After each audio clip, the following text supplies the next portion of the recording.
Hold up.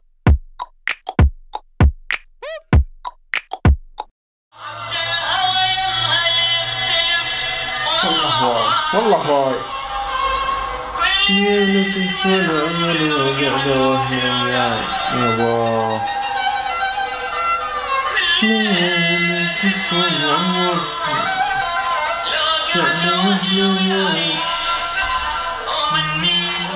اي والله كذب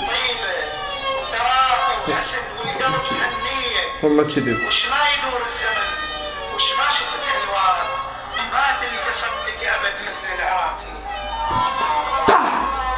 محتاج محبوبتي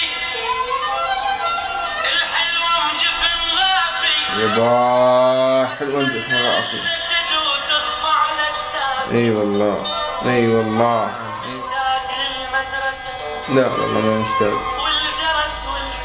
والله كوابات ولا واحدة منهم مشتاق لهم. بس ما استيش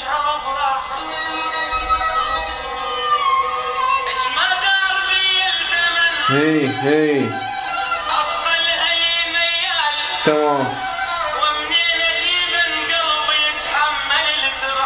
تعطيني فيزا ومالك علاقة. ولك صوت الأغاني ذبحنا. ها؟ صوت التلفزيون ذبحنا. أنت ما عندك قراية وامتحاناتي ليش ما تقرأ؟ مو دا أقرأ عجدا ثواني. أتبسز وعديم أخلاق ونذل وناموسز وعديم شرف. ما راهم هذا الغلط ما راهم. هذا ما الواحد مسوي عمله متزوج عرفي كابسينه ويا وحده ممكن، بس أنا ما يرهم لي هالغلط. ها يعني غلط أني؟ إيه يعني أنا يرهم مثلا يا فاشل يا غير أبالي يا كلب ما بي خير ما يصير براسك خير لو تموت مصير آدمي ومن هالشغلات. شوف أنا أدري أنت ما تخاف من عندي بس أنا راح أصيح لك اللي أنت تخاف من عنده. لا لا لا فتوى لا فتوى للصايع والله داشته والله دا قراني غايتي والله دا والله دا والله جاسم تعال شوف ابنك ما قاعد يقرأ.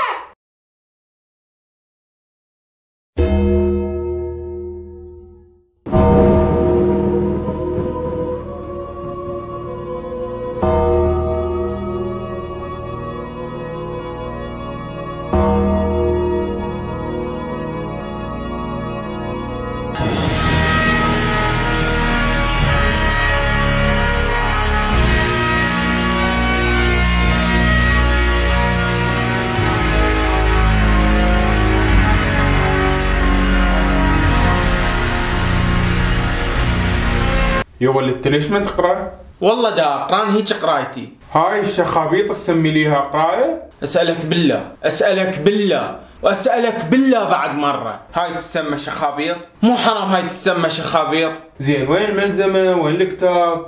دفترك وين؟ قلمك وين؟ مو احنا دراستنا هيك بيها عملي وبيها نظري، بيها رسم وشغل وبيها ملازم وقرايه وامتحانات، يعني بيها هاي وبيها هاي. قبل كنا لا ملازم اكو لا عندنا شيء، الماده الوحده نفسها نصرف عليها 7000 دفتر، نلخص ونبرشم العفو نلخص ونسوي، نتعب كنا. هاي تسمي ليها قرايه قاعد الشخبوط؟ انا هيك قرايتي، انا هاي القرايه مالتي. بسرعه هاي الخزعبلات تشيلها تذبها بالزبل، واجل قاعد لازم كتابك قاعد تقرا مثل البشر وعلى هالخلفه.